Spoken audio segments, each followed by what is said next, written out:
คันรถแล้วเขาสิหอบรถบัดนี้ไปโอ้เดี๋ยวบัดนี้สิทางไม้เลยสิไปขายทางไม้ต่อบ่พ่อใหญ่บัดนี้ขายเอาไม้ต่อเลยตะกี้เขาก็ขายอยู่ตัวข่อยขายเอาไม้นี่โอ้ไปตะกี้นั่นบ่แม่นเว้านั่นดอกแต่เข้าเงินบ่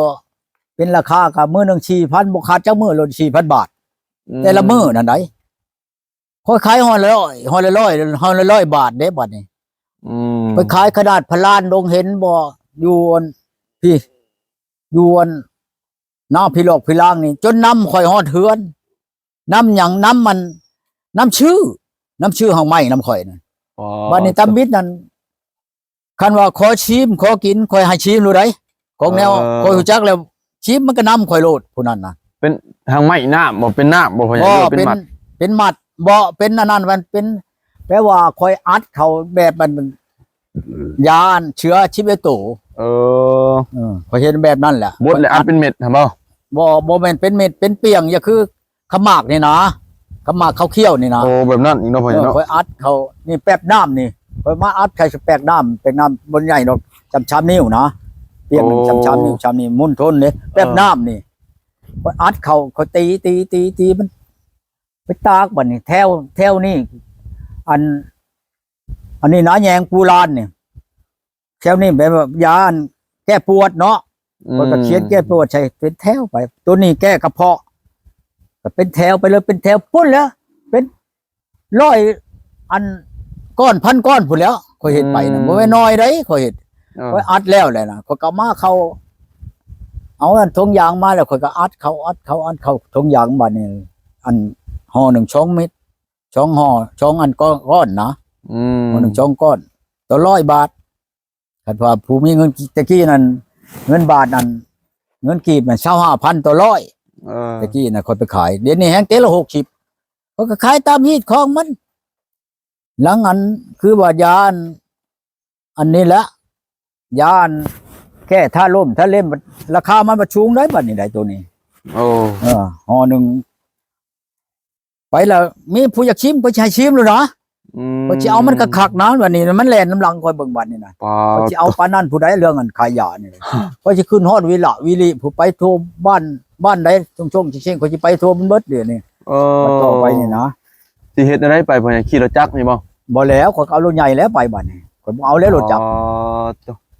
ขับเองอีกบ่พ่อใหญ่เอาขับเองแล้วชาก็ไปก็ไปมื้อนี้ของว่าบ่แม่นว่าสิไปลบมามื้อนี้ไปนอนบ้านนั้นมื้อนั้นไปนอนบ้านนั้นต่อไปนี่แหละถ้าไปของแนวเอาไปขายไปแล้วฮอดบ้านแล้วเฮาก็มีโทรโคงเนาะประกาศให้เขามาชื่อมาเอาเด้อยาจังชี้แม่นบ่แหละยาแก้นั่นแก้นี่มาเอานี่น้ำข่อยนี่ข่อยเอามาเด่นนั่นเฮ็ดแบบเขาอัดเป็นเสียงเลยก็แม่นให้มันปากเองมันเนาะพ่อให้มันปากแบบมันเวียดอันไปขายนั่นมีอันมาเปลี่ยนกระชามบ่มีอัน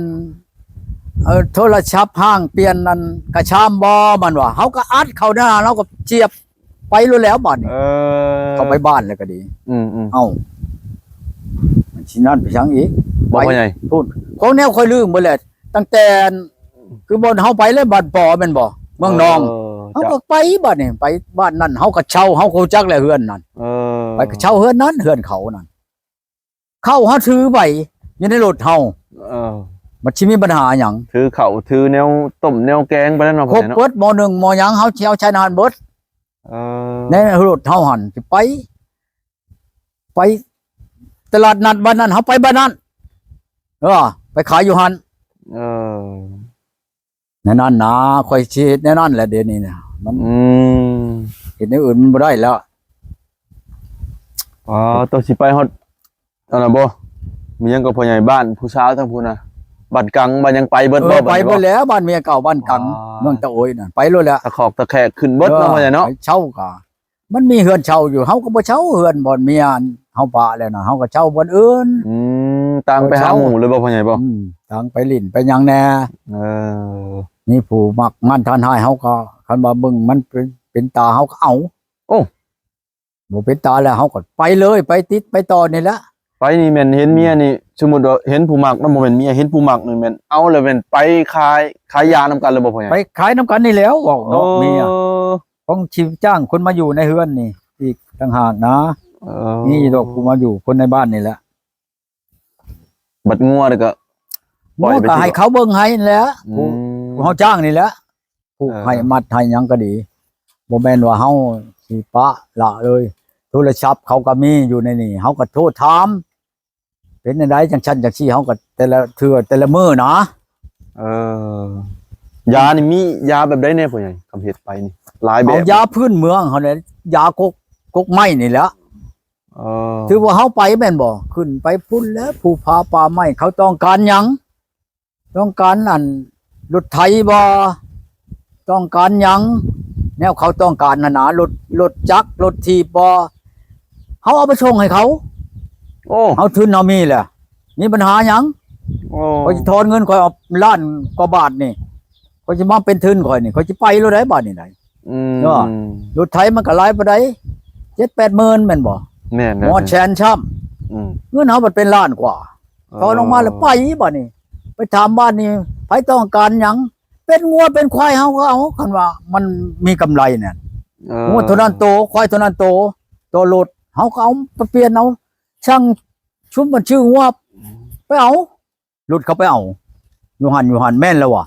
เออ ข แม่ อง น หาเงินหาในใดหาไปในนั้นแหละสินั่นไปช่างอีกสินอนอยู่มันมีเงินนั่นหลายล้านกับปลาเมียนอยู่ในถุงมันบ่ได้ไข่คืออันไก่อยู่ในห้างใด อืม เออก็สิเว่าให้ฟังนี่เฮาหาแน่หาเพราะว่ากุ้มเฮานั่นแหละ